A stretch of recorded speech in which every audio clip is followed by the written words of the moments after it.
Hello, this is a video to help you do rotational symmetry of 2D shapes. You need to complete the assignment in order to account for attendance, since we will not be having a Zoom class today. We have all the same questions because this is in the proofs section, so I've been doing the proofs with you. So follow along with the video and complete your assignment. So the first one is a parallelogram, and it's centered about the origin, and it wants to know if you rotate it 180 degrees about the origin or 270, if either of them will create a symmetry, meaning it'll look the same as the current one. So if I rotate this 180 degrees about the origin, this point here is going to end up 180 degrees. It's like a straight line will end up over here.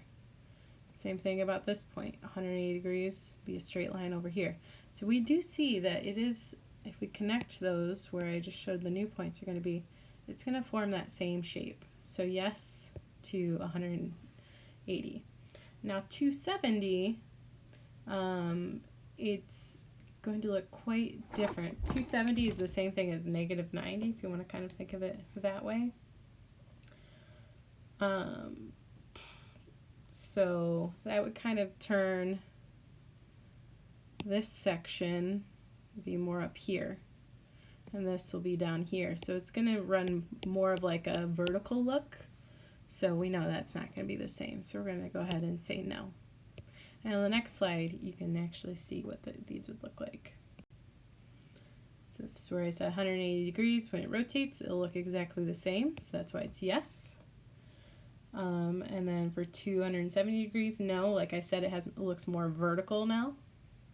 So these do look different, so they are not symmetrical.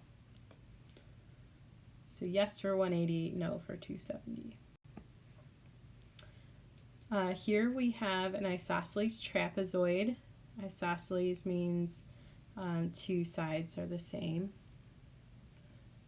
Here, trapezoid. And we want to know, can I rotate it 90 degrees, 180, 270? Which one would make it symmetrical? Now, thinking of 90 degrees, this point would end up like up here, kind of turn, so that's not going to look right. This point will end up, for 180, be like a straight line, so like over here. Again, that wouldn't look the same. Or 270 is the same thing. I guess I was doing that backwards. Yeah, would be up here. So none of these look right, so it's going to be none of the above. So again, you're going to put none of the above. And we can see as this, thinking of this one spinning, the only time it's going to look exactly like itself is where it started. So that would be at 0 degrees or 360 degree rotation, so it ends up being back to itself. Those are the only two rotational symmetries that it would have. It's just 0 and 360, essentially itself.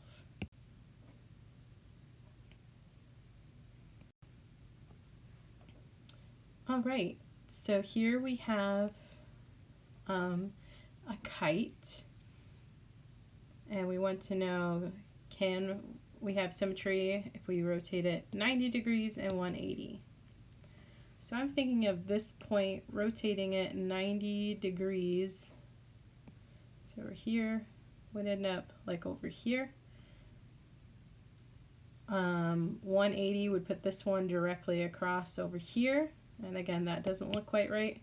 So both of these should be no, but we'll take a look at them. Like I said, this one ended up over here. So 90 degrees is no.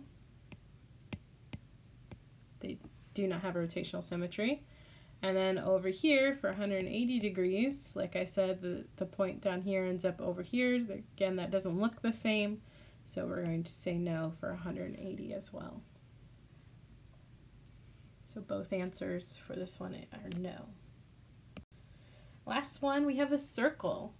And we want to know which of the following magnitudes for rotational symmetry of the circle below. So whether I rotate it 7 degrees, 45, 90, 210, 355. Circles are cool because they can be rotated any amount of degrees and still look exactly like themselves. They'll still have the same radius. It's not going to change anything. So the correct answer is going to be all of them. So 7, 45, 90, 210, 355. Anything between 0 and 360 is going to have rotational symmetry.